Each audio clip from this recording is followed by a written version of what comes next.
My sister destroyed the studio I spent 15 years building, then stole my name and reopened it as her own. For 8 months, I stayed silent.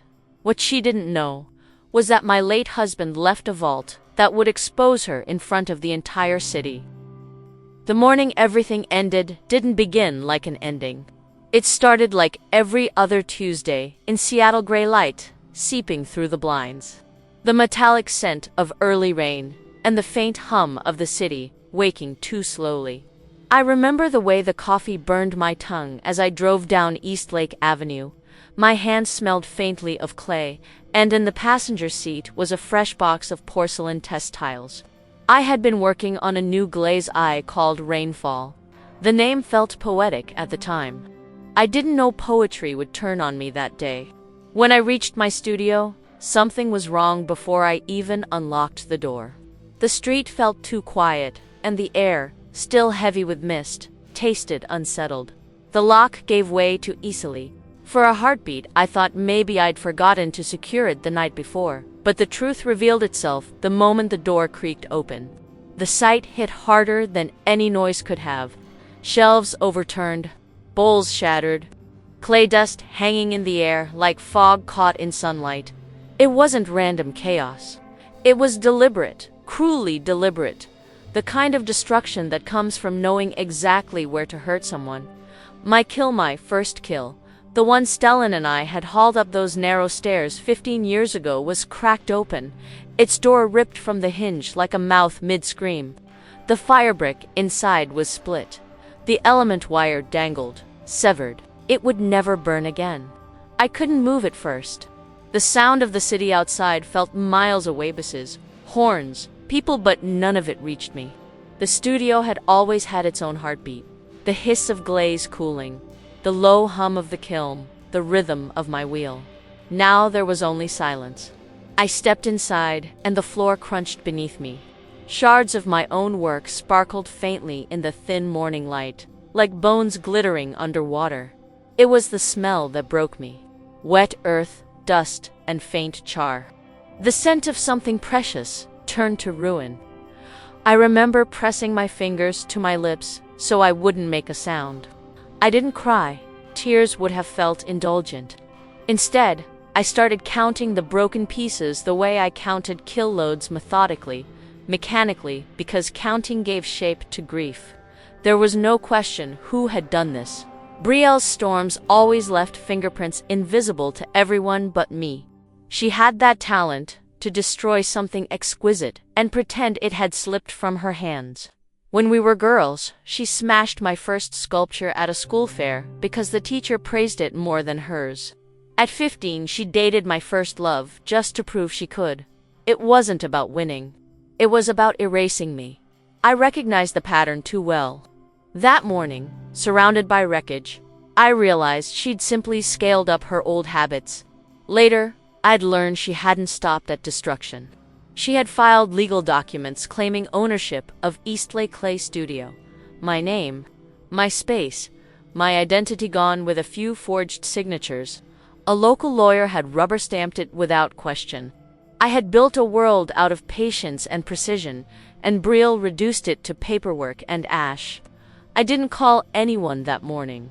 Not Fletcher, my lawyer and oldest friend, who would have raced across the city to stand among the ruins.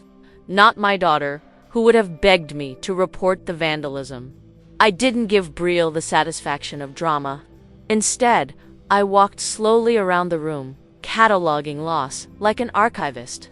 I found my glazed notebooks torn to shreds, pages scattered across the floor like confetti from a cruel celebration. My tools, those I'd inherited from Stellan, were missing.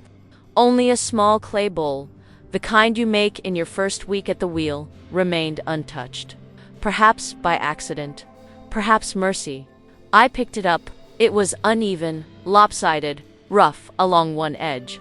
I had made it 15 years ago to test firing temperatures. The glaze still shone faintly, a soft storm gray. For a moment, that tiny bowl felt like the only honest thing left in the building. I slid it into my bag. Then I opened the drawer of my desk and found the flash drive where I stored backups of client lists, design sketches, and contracts. She had missed it. She always missed the quiet details, the small things hiding in plain sight. That fact made me smile, just a trace of one, but it was enough to remind me who I was. She could steal a name, a space, a reputation. What she couldn't touch was the rhythm in my hands. You can't own someone's silence. You can only underestimate it. By noon, I had decided to disappear. Disappearance is often mistaken for defeat, but mine was a strategy. I gathered what little I needed: my journal, my tools, that thumb pot, and the flash drive, and stepped outside without locking the door. The rain had started again, soft and clean, rinsing clay dust from the steps. I walked past the window without looking in. I didn't need to. I had memorized every ruin. One rented a small apartment on Capitol Hill, second floor, 2 rooms, and a balcony that faced the gray sprawl of Lake Union. The first week, I barely slept. The city hummed like an old kill coil. Then one afternoon, I unpacked my spare wheel and the small test kill from my garage. I set them up by the window. The smell of wet clay returned, faint but steady. My hands fell back into motion as if no time had passed. Silence became my studio. Each piece I made carried the pulse of restraint, the patience of someone who knows she's building something quietly invincible. Months passed without contact. I deleted my old email, ignored messages forwarded from curious acquaintances, and taught myself not to flinch when strangers mentioned Brielle's name at the market. She had reopened my studio 3 weeks after the destruction. I saw the photo online: Brielle, in a spotless apron that had once been mine, smiling beside shelves rebuilt in my old layout. New vision, her caption read, Eastlake Clay Studio Reborn. She hadn't even changed the font on the sign. I stared at her image on the phone screen until it blurred. Around her, I recognized my old work, repurposed, relabeled. Clay, with my fingerprints still inside. She had taken my shapes and fired them under her name, and people cheered. I could almost hear the applause echoing from their screens. That night, I worked until dawn. I shaped a single massive pisan, unglazed vessel, tall and austere. I didn't name it. I only carved a small initial inside the base, E. The clay whispered as it turned beneath my palms, the way it always had. It didn't care what name adorned the door. It only cared about the hands that shaped it. By the 8th month, the quiet had settled into me like a steady breath. I was no longer escaping Brielle. I was cultivating something that would outlive her noise. And when I finally saw her next headline, Seattle's New Clay Visionary, I didn't feel anger. I felt gravity shifting in my favor, slowly, silently. Because while she was building a stage, I was building proof. And proof, when fired long enough, becomes permanent. And that was the day my silence began working harder than her lies. Before we go on, remember this story was created by a real person, for this channel, with heart in every word and silence. It started with a single email, small and unassuming, like a seed dropped into wet soil. 8 months had passed since the studio's destruction, and I had made peace with being invisible. I no longer searched my name online or checked if Eastlake Clay Studio still appeared in local magazines. It did. But it belonged to Brielle now. Then, on a quiet January morning, while Seattle lay under a thin sheet of cold rain, my inbox lit up. The subject line said, Custom order, Madeline, R. Madeline had been a pastry chef I once adored, working with a woman whose desserts looked like art installations made of sugar and intention. The message began, I heard you're creating again, privately. My chest tightened. I hadn't told anyone I was still making ceramics. No social media, no listings, nothing beyond a few private test pieces. I reread the email 3 times before realizing how she might know. Word travels differently in creative circles. It moves through observation, not noise. Perhaps she'd seen my work in someone's kitchen, uncredited but unmistakable. She asked if I would consider making a set of serving dishes for a small winter tasting in Portland. "I want what you once made, the kind that feels alive even when it's empty," she wrote. Her words pierced through the fog I'd been living in. That night, I cleared the small table that served as my makeshift workspace and began shaping porcelain again. I worked slowly, deliberately, with the same precision I'd learned from Stellan years ago. Steady pressure, deep breath, constant listening. Each rotation of the wheel returned a rhythm I thought was lost.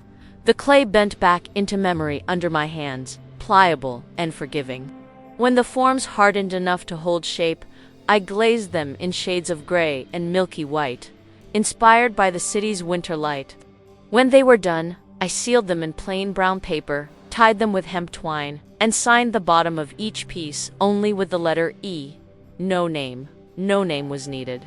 Integrity leaves fingerprints louder than any signature. A week later, I found Madeline's post on social media.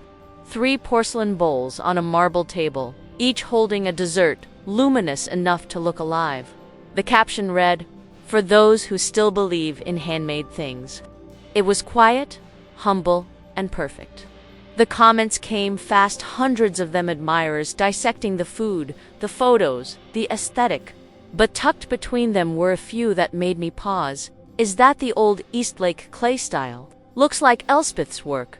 She used to make bowls like that before she disappeared. The smallest voice in a crowd can echo the furthest. By that evening, people were debating whether I was still alive, whether the e-signature was a respectful tribute or my silent comeback. I didn't reply. I didn't have to. I only watched. Hours later, Brielle commented under the post, "Funny how nostalgia keeps recycling itself." Polished words, but the fracture beneath them was visible to me. She recognized my touch instantly. Of course she did. Theft teaches you to study your victim intimately. That night, I poured myself a glass of wine and laughed, not loudly, but quietly, the way people do when they realize something has shifted. The silence I had cultivated so patiently had begun to breathe. It was moving now, crawling through her territory, unseen but alive. Brielle would try to fight it, but what weapon does a thief wield against what she cannot name? Within 2 months, whispers became patterns. Private chefs started reaching out, some through encrypted email, others through mutual contacts.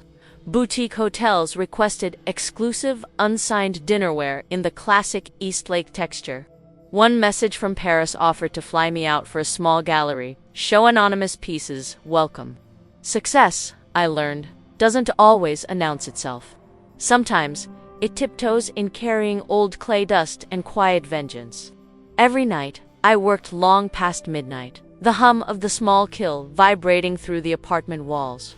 I remembered who I was, not the woman whose studio had been demolished, but the one who built magic from earth and patience. The sound of turning clay replaced the noise of my sister's interviews and publicity stunts. Brielle had become a public darling, her face on magazine covers, her voice preaching rebirth and innovation in ceramic design. She hosted influencer events in my old space, full of cameras and Prosecco. Beneath the lights, everything looked clean and new. But those who work with clay know this truth. Cracks can be filled, but not erased. And cracks, when fired again, only widened. Fletcher called me one evening after reading another feature on her. "You sure you want to keep playing dead?" he asked.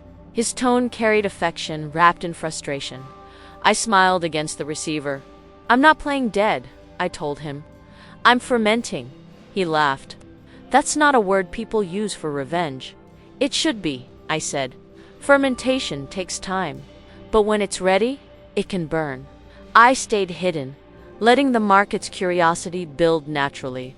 The mystery of the unsigned ceramics drew more attention than any brand campaign could have. Collectors whispered about the ghost potter of Seattle. Some speculated that it was a collective of artists. Others swore they could feel my energy in every curve, every glaze pattern, every imperfection that was too intentional to be random. The silence had become a myth that refused to die. And Brielle, in her hunger for spotlight, began to sense it slipping. I saw her once, unexpectedly, at the Pike Place market. She was laughing too loudly with a gallery owner I knew. Her clothes screamed wealth designer linen, gold cuffs, but her eyes fluttered nervously between people, like someone scanning for threats. I stood 2 stalls away, unseen, holding a small cup of coffee. A gust of wind carried the scent of wet clay from a nearby artisan's booth. She turned her head slightly, as if feeling me there. When our eyes met, for the briefest second, I smiled not with malice, but serenity. Because only one of us had peace, and it wasn't her.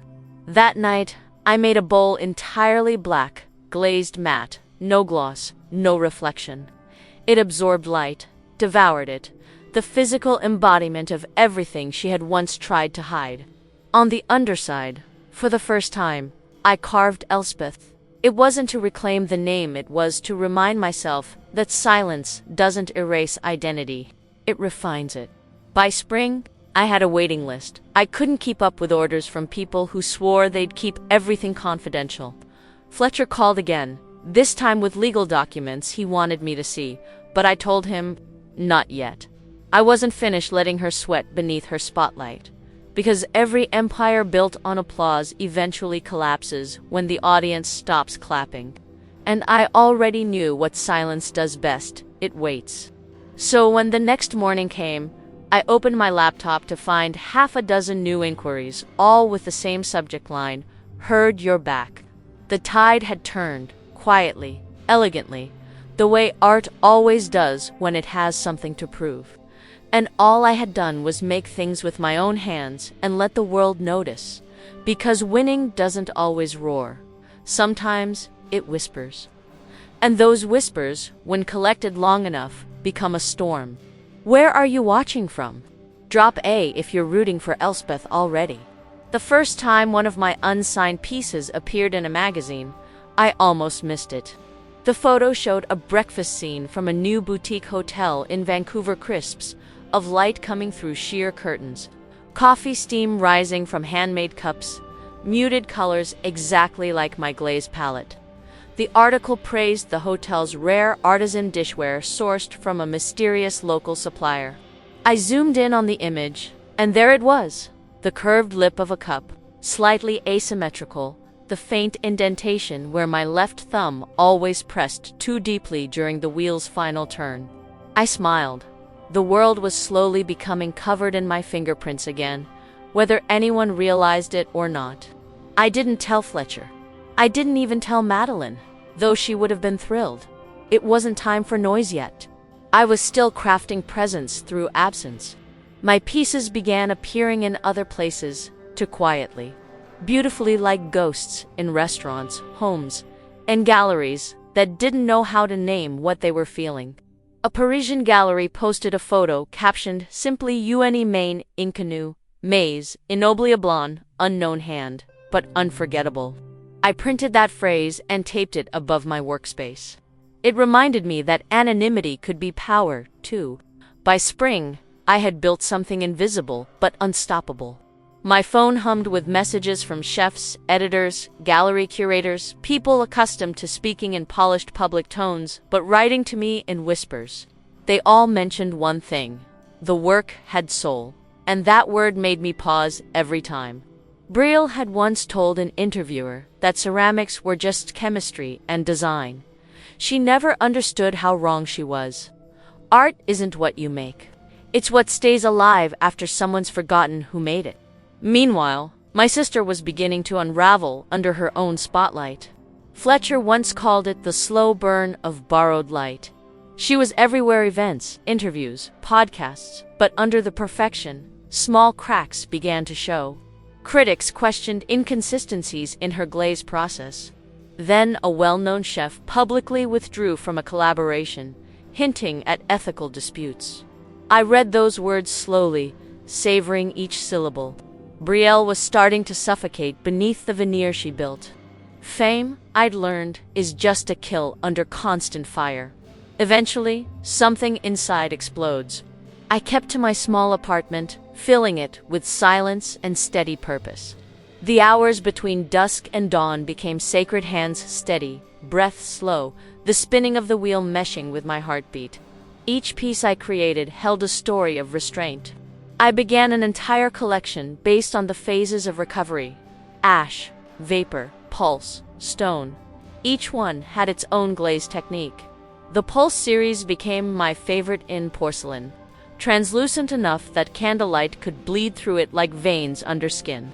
Every time I pulled a perfect one from the kiln, I whispered, "That's one more step away from her." Then, without meaning to, I drew the attention of someone I'd admired for years, Gabriel Lenoir, curator and art critic from the Collective House in Seattle. He had been among the first to feature my early work 15 years prior, when I was just another hopeful artist selling mugs at farmers markets. I hadn't heard from him since the firestorm Brielle caused. His email was simple: "If the rumors are true, and you're still creating, I'd like to see your work again. Confidentially." That word confidentially sealed it. He knew. And Fletcher, perceptive as always, arranged the meeting for me without needing to ask why. We met at dusk in a closed gallery overlooking Lake Union. The space smelled faintly of dust, old varnish, and salt from the water outside. I brought the Pulse collection in a heavy canvas bag. When I unpacked it, Gabriel didn't speak for nearly a minute. He just traced the forms with his eyes and finally said, "It's you. You never left, just got quieter." His exhibition proposal came 2 weeks later, a small by-invitation showcase under the title "Hands Remember." He promised to keep my identity hidden until the final reveal. "Let the art speak first," he said. The show would open in 4 months. Set to take place during Seattle's annual Arts and Fire Gala night, brimming with critics, investors, and every major gallery owner in the region. Irony, I thought, would have its favorite table reserved. While production began, I rented a larger workspace aloft in Belltown, with huge glass windows overlooking the marina. It wasn't grand, but it was mine. The first day I opened the kiln there, the smell of fresh cooled clay filled the room. That perfect blend of mineral, smoke, and rain I'd missed so much. I looked out the window, watching city lights shimmer on the bay, and realized I wasn't hidden anymore. I didn't need to be. Word spread faster than I planned. Chefs whispered about my return at industry dinners, using aliases like E. Collectors started bidding anonymously for pre-show pieces. It reached overseas an Italian magazine, listed me under a must-watch revivalists column. I never confirmed or denied any of it. Silence remained my most strategic tool. You can't attack what doesn't declare itself. Brielle responded in the only way she knew: noise. She hosted her own Summer Dawn collection launch, complete with influencers and champagne towers. But beneath the glossy photos and rented smiles, desperation bled through. Fletcher sent me screenshots of her interviews. Her expressions looked manic, her tone defensive. She was losing control of the narrative, and the audience could smell it. One afternoon, Fletcher stopped by my studio with a small leather folder, brown, worn, and faintly embossed with the initials SAL, Stellan's, my late husband's. I hadn't seen it in years. Fletcher's eyes were cautious as he placed it on the work table. "Found this in the estate files," he said quietly. "He left it for you." I didn't realize until now. I opened it carefully. Inside were studio photographs, high-resolution images of all my early collections, each time-stamped and labeled in Stellan's handwriting. Beneath them, a handful of contracts, signed and sealed, documenting my international sales from a decade ago, proof of originality. Proof that I was, and always had been, the rightful founder of Eastlake Clay Studio. The vault that Brielle thought she controlled was about to turn in my favor. I closed the folder and pressed my fingers to its leather surface. Stellan's neat signature felt like a lifeline from the past, one final act of quiet protection. Fletcher smiled slightly. "You always said clay remembers touch," he murmured. "Guess paper does too." That night, I didn't work. I just sat by the window, watching the streetlights shimmer across the water, imagining the ripple that would soon reach Brielle. I wasn't even angry anymore. The need for vengeance had cooled into precision. Every move I made now was deliberate, elegant, and irreversible. Seattle began to buzz with whispers about hands, remember? The waiting list for the gala had doubled. Reporters were speculating about who the anonymous artist might be. Some suggested I was a collective. Others called me a myth. I liked that. I had become the ghost that Brielle could neither name nor outrun. And as I finished polishing the final piece from the Pulse series, I realized something simple but absolute. The silence I had built wasn't just my weapon. It was my identity. And it was almost ready to speak out loud. It always happens like that. The moment stillness becomes visible, noise wakes up to destroy it. My silent rise had gone on too long without interference, and Brielle could never stand an applause that didn't belong to her. The first strike came softly, in the form of a rumor. A blogger claimed that the mysterious artist behind Hands Remember was repackaging stolen work from Eastlake Clay Studio. The post used selective photographs of my old pieces under Brielle's brand, calling them identical. I read it 3 times in the half-light of my studio. Her fingerprints were all over it. The phrasing, the tone, the arrogance disguised as concern. It was Brielle's pen wearing someone else's name. For years, I had been the quiet woman behind the wheel, but her false smile was louder than truth. Now, she feared something she couldn't see. I didn't answer the accusations. I didn't post a statement. I simply sent Fletcher a copy of the blog with one note: record everything. He replied with a single line already started. Days later, I felt the chill of her influence spreading through the online art circuits. A few dealers hesitated to contact me. A magazine delayed publication of my interview, citing verification concerns. Some of my new clients received anonymous messages warning them about copyright complications. Every attempt carried the same perfume of desperation. She was clawing into air, trying to hold back something far too fluid to grasp. Silence protects itself differently.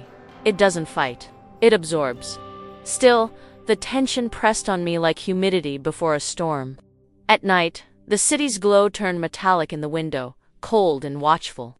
I began to second-guess small things: my signature, my timing, my decisions. Fletcher noticed my quiet unraveling and came by one evening with takeout and bourbon. "She's panicking," he said between slow sips. "You're hitting veins she didn't know existed." I smiled, faintly.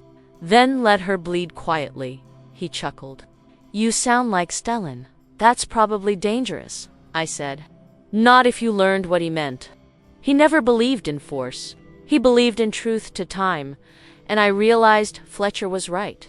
Timing had always been my true medium, more faithful than clay. The exhibition preparations continued. Gabriel maintained his secrecy, while the art world speculated endlessly. The rumor campaigns only fed curiosity. Who was this anonymous ceramicist being accused so aggressively, and by whom? Journalists love smoke. I provided none, which made them search harder. And every search led back to Brielle, desperately waving her name in a void that no longer answered. But her noise wasn't harmless. 2 of my finished shipments disappeared in transit. Courier claims lost, no trace. At first, I assumed coincidence. Then Fletcher called. "Another anonymous complaint against your import license," he said dryly. Guess who? He didn't have to finish. My sister was running out of tools, so she resorted to sabotage. I didn't confront her, but she pushed for confrontation anyway. One morning, as I parked outside my Belltown studio, I found her waiting near the entrance, wearing her usual polished armor-tailored coat, flawless hair, everything screaming success. She smiled too brightly. "Elspeth," she said, as though we were meeting after a vacation, not a war. "You've been busy. I'm not sure what you mean." "Oh, come on," she laughed softly. "Anonymous artisan, secret shows. It's all quite dramatic. Really. You always did love theater." "I've only ever loved craft," I said. Her eyes sharpened. "Craft doesn't keep the bills paid. Brand does. And that brand is legally mine." The air between us felt like porcelain before the firing, fragile, trembling. "You can keep the brand," I whispered. "I built something far older. Something your name can't buy." Her smile faltered. "You sound different." "I sound free," I said, and walked past her without turning back. That conversation must have burned her, because within 48 hours, a storm hit. Fake reviews flooded my online listings. Anonymous accounts accused me of fraudulent imitation. And then came the most elaborate blow. A local TV segment praising Seattle's beloved innovator, Brielle, featuring clips inside my old studio and quotes she had given about reviving forgotten techniques. Forgotten. The word twisted like wire inside my chest. But Fletcher was ready. Every attack she launched left a trace. He tracked digital timestamps, flagged inconsistencies, and quietly arranged evidence. Meanwhile, I poured my anxiety into clay. Anxiety, in the right temperature, turns into texture. My new vases bore chaotic surfaces. Scars of glaze dripped like tears caught mid-motion. Gabriel adored them. "They feel alive," he said. "Like something has just survived a fire." I smiled faintly. It has. As invitations for the gala went out, tension rippled through the art community. Reporters whispered that the anonymous artist might finally be revealed.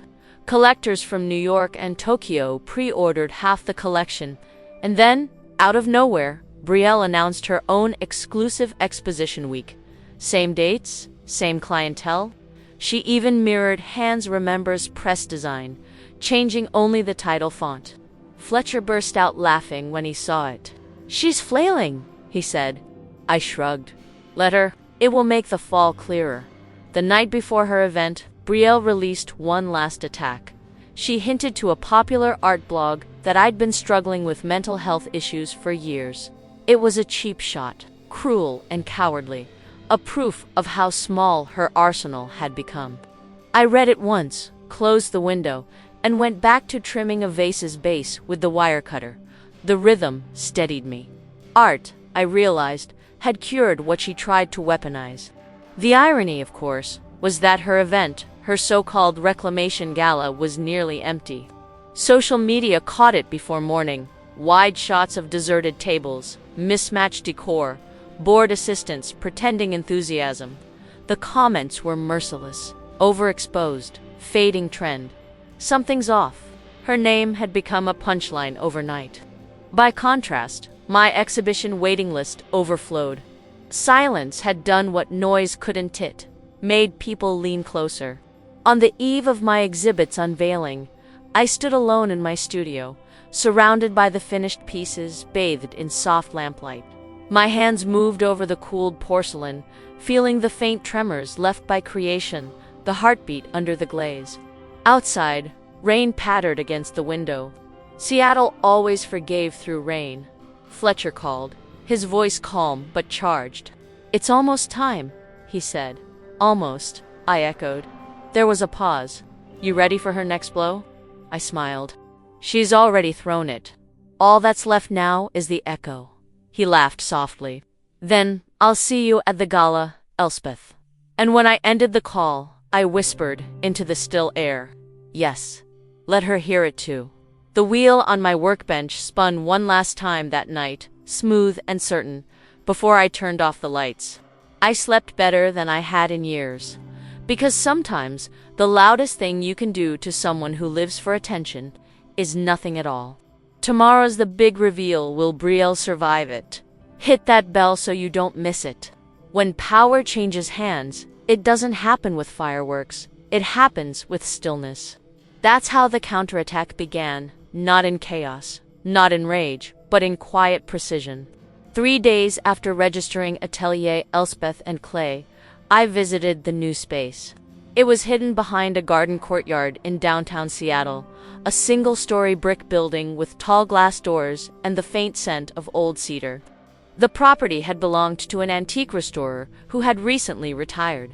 When I stepped inside, dust spiraled like smoke in the sunlight, tracing familiar shapes in the air. I could already imagine itros of pale porcelain, shelves breathing calm, the hum of the kiln echoing through the stillness. The landlord seemed surprised when I signed the lease without negotiating. "Most people hesitate," he said. "This place has history." I work best in places with ghosts, I answered. Fletcher joined me 2 days later with a bottle of wine and the same grin he always wore when something irreversible had begun. We walked through the empty space together, voices reverent. "You're rebuilding, not replicating," he said. "That's a statement." I nodded. Brielle took the name. I'll take the future.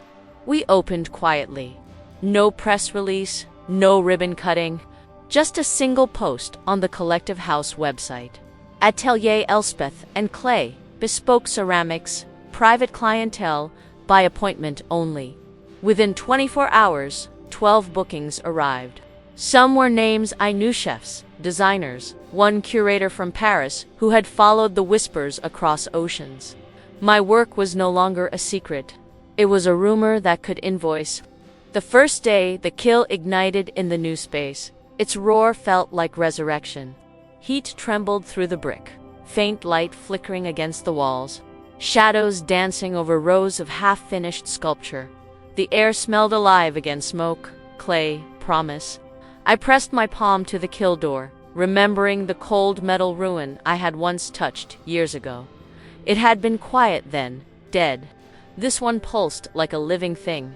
Brielle noticed quickly. Of course she did. I saw her reaction spill unconsciously onto social media. One moment she posted a quote about imitation being the highest form of flattery.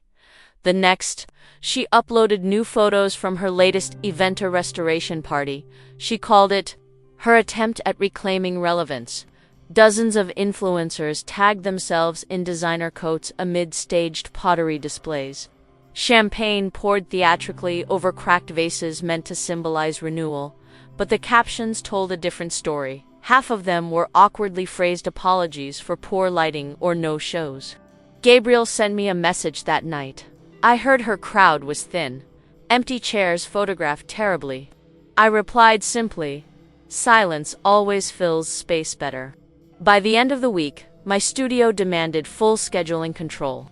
Fletcher set up contracts for international orders: Tokyo, London, São Paulo. None of it was loud.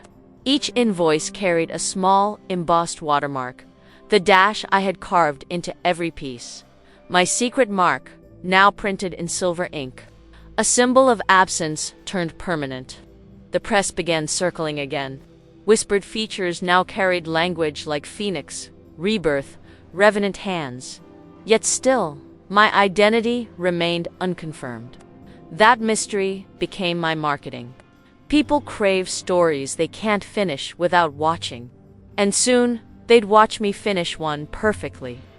Brielle, meanwhile, made one last public attempt. She scheduled a charity soiree at her studio, calling it Echoes of Creation. Her invitations were golden, her staff exhausted, her smile brittle. She promised an unforgettable evening of revival. Fletcher forwarded me the guest list. It mirrored my own galas completely. "She's doubling down," he said. I looked over the names and smiled. Then let her host a funeral disguised as a party. The evening arrived, cold and rain-glazed. Through whispers and a few photographs, I learned what happened inside. Guests trickled in, faces polite but expectant. Her assistants circulated trays of wine, while a hired musician played soft jazz to an empty floor. As the clock passed 9, half the invitees had drifted across town to the Collective House, where the pre-exhibition preview of Hands, Remember, had begun. By 10:30, Brielle stood before rows of half-empty chairs, her voice trembling as she thanked an audience that wasn't there. Photos leaked online within hours, the once sparkling Eastlake Queen standing alone in a glittering dress, smiling into emptiness. I didn't gloat. Watching her fall wasn't joy, it was physics. What she built had never had foundation. Water breaks, stone slower than fire, but it always wins. The next day, I walked through my studio early, coffee steaming in hand, listening to rain on the skylights. Each droplet sounded like applause heard through Distensa sound, without vanity. Fletcher arrived mid-morning, carrying a silver envelope. "From Gabriel," he said, handing it over. Inside was the final schedule for the gala. My name still redacted. The vault reveal set for precisely 9 p.m. You'll have your moment, he said, smiling. And she have hers, just not the kind she's expecting. I nodded, setting the envelope gently beside a drying bowl. Justice looks quieter than people imagine. That afternoon, a courier delivered a bouquet to the studio, white lilies and ivory roses. No note, but I knew who they were from. Guilt, when it has nowhere left to hide, often dresses itself as peace offerings. I placed the flowers in a plain glass jar and went back to work. They looked beautiful. They meant nothing. The city began humming with preparation. Every major outlet had RSVP'd for the gala. Even international press wanted in. Fletcher moved like an architect, orchestrating an inevitable collapse. Confirming security, legal documentation, and the exact placement of Stellan's vault to be unveiled under controlled lighting. His precision comforted me. It mirrored my own craft. On the eve of the event, I stayed late at the atelier, glazing the last piece of the Pulse collection. The surface shimmered like contained water under firelight. When the timer beeped, signaling the kill's cooldown, I closed my eyes. Somewhere across the city, Brielle was probably rehearsing damage control again, staring at screens that no longer adored her. I opened the windows to let in the night air. Seattle's rain smelled like clay breathing. I whispered to no one in particular. I forgave you the moment I stopped caring. Then I turned off the lights, letting the kill's faint glow illuminate the space like a heartbeat. Every broken thing has a pulse once it remembers its maker. Tomorrow, silence will speak in a room full of names. Tomorrow's the big reveal. Will Brielle survive it? Hit that bell so you don't miss it. The night of the gala arrived, dressed in silver. Seattle shimmered under soft rain that turned every streetlight into a halo. I watched droplets chase each other down the window of the car as it wound toward the collective house. Fletcher sat beside me, silent but steady, his briefcase resting on his lap like a weapon disguised as leather. In the back seat, tucked safely beneath a linen cloth, was the small clay bowl I'd carried since the day my world broke apart, the one piece that had survived everything. When the car stopped, flashes greeted us. Cameras caught only fragments, hands, silhouettes, the occasional reflection against glass. The anonymity still held. Gabriel's planning had been flawless. The banners outside read simply, "Hands remember a private exhibition curated by the collective house. No artist listed." The mystery had become its own invitation. Inside, 200 people moved through a hall of warm light and low strings. The air smelled of polished wood, champagne, and the faint mineral breath of clay. Spotlights flowed across white pedestals, displaying each piece the Pulse collection, the ash plates, the stone sculptures. Every item glowed like it had a heartbeat. There were gasps, murmurs, journalists scribbling notes, and standing among them, unnoticed for once, was Brielle. I spotted her near the front, dressed in black satin, pretending calm. Her lips were too perfectly still.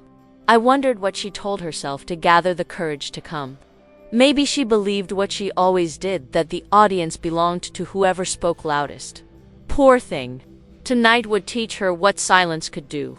Gabriel appeared, poised and radiant in his gray suit, greeting the guests from a raised platform. His voice floated through the room, rich and composed. Tonight, we celebrate craftsmanship, hands that have endured, survived, remembered. He glanced toward me mid-sentence, barely perceptible. Only Fletcher caught it. Then he continued, in a few minutes, "We'll unveil an artifact recently rediscovered, a vault of documentation belonging to the late Stellan Alo. What's inside, once public, will alter how this city understands its artistic lineage." The word vault rippled through the crowd like thunder. Cameras turned. Reporters exchanged glances. Somewhere in that flurry, Brielle stiffened, her smile twitching as if she'd tasted something bitter. Fletcher leaned toward me. "Ready? As I'll ever be." He touched the folded envelope inside his coat pocket, the one stamped to be opened at event. I nodded, steady. my heart not pounding but pulsing like clay turning under constant rhythm. The lights dimmed slightly. On stage stood a rectangular pedestal covered by a simple muslin cloth. Beneath it rested a metal vault, brushed steel, aged edges embossed with the initials S.A.L. Stellan's mark. For a moment, the sound of rain outside mixed with the whisper of anticipation. Then Gabriel said softly, "Let us open it." The latch unclicked with a sound that felt biblical. Fletcher stepped forward, removed the envelope, and handed it to him. Inside, the same documents Stellan had left, original registrations. Photographs, international contracts glowed under the projector light as they were displayed on the wide screen behind the stage. Gasps filled the hall. There it was, all my work documented, dated years before Briel's claims.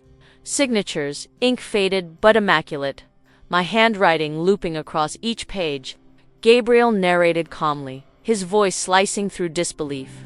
These records, legally and historically, attribute all known Eastlake Clay Studio designs to Elspeth Alo, founding artist and sole proprietor. Furthermore, he paused, letting the silence stretch. These were stored in Stellan Lowe's private vault for safekeeping, intended to surface if and when any misrepresentation occurred. A murmur turned into a wave. Heads turned toward Brielle. Her complexion drained by degrees until she looked colorless under the chandelier. Someone near her whispered too audibly, "Wasn't that her sister?" Another voice hissed, "She lied." Brielle took one step forward, panic flashing behind rigidity. "This is slander," she stammered, too breathless for composure. "That's forged." Fletcher's tone was pure ice. "Then you'll be happy to know authentication letters have already been verified by 3 independent legal offices, including your own former counsel." Laughter shocked tripled through the crowd like wind rustling paper. Cameras clicked. The social economy of reputation shifted right there between breaths. I didn't move. Watching her unravel in public wasn't triumph. It was gravity returning to order. My silence, patience, and craft had coalesced into justice. She trembled, muttering denials that drowned beneath the swelling orchestra. No one listened. The audience had turned away from her entirely. Even light refused to rest on her anymore. Gabriel's assistant placed the small clay bowl the one I'd carried for 15 years on a pedestal near the vault. He said, "The first piece Elspeth Lowe ever made. The beginning of everything you see here tonight." The room quieted with reverence. People stepped closer to see. I did too, only because I needed to remind myself this wasn't a dream. The imperfect bowl, once nearly discarded, had become proof of survival of physical circle closing after years of fracture. Brielle's voice cracked in the distance. Trying once more, she disappeared. She quit. I turned toward her calmly at last. "No," I said, loud enough for the microphones. "I worked. There's a difference." The audience turned, and the room, every camera, every eye anchored on me.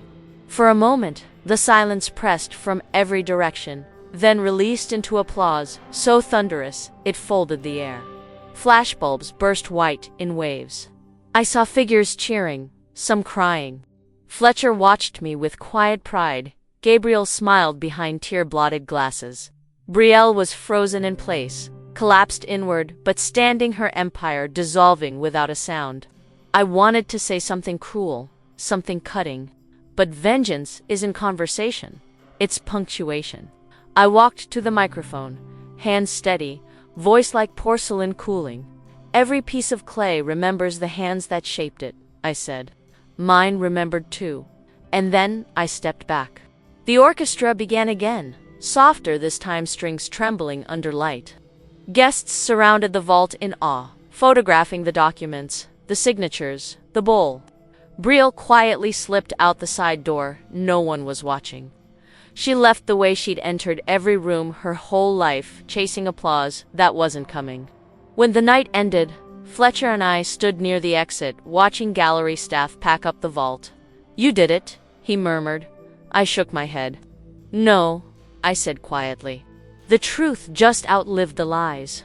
Rain still fell outside, steady and kind.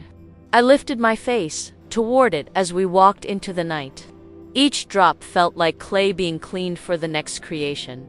Things end, they also begin again. Tomorrow's the big reveal. Will Brielle survive it? Hit that bell so you don't miss it. The morning after the gala felt unnaturally still, as if Seattle itself was holding its breath. I woke before dawn to the quiet rhythm of rain against the windows, the same sound that had once comforted me on the worst morning of my life. But this time, it didn't feel like grief. It felt like rebirth.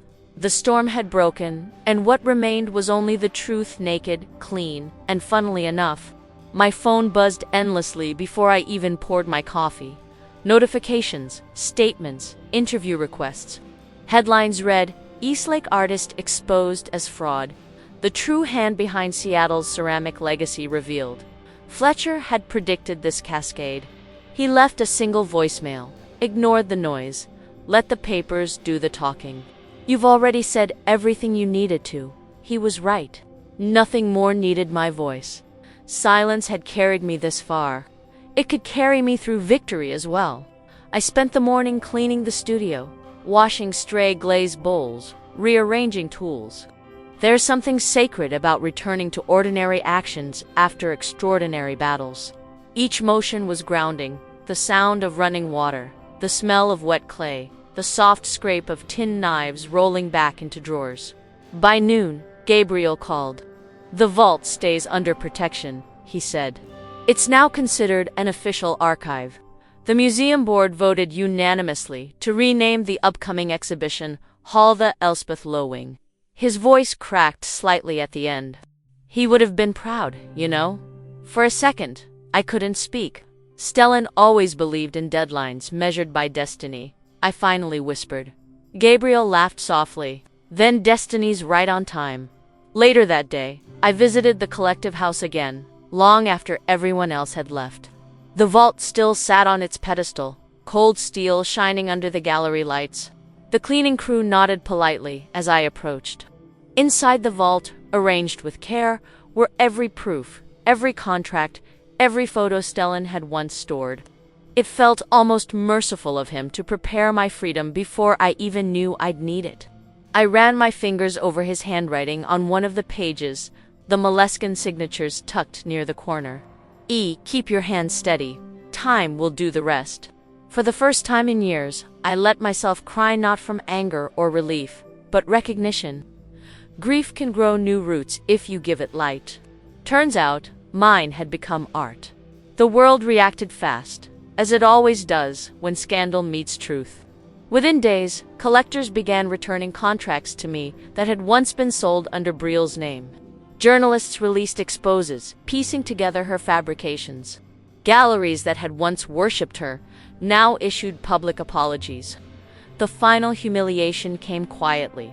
Her studio account went private, then disappeared entirely. But I didn't need to watch her fall anymore. I had work to do. The first new commission under my name came from a gallery in Kyoto, requesting a limited collection themed around restoration. I titled it Inheritance.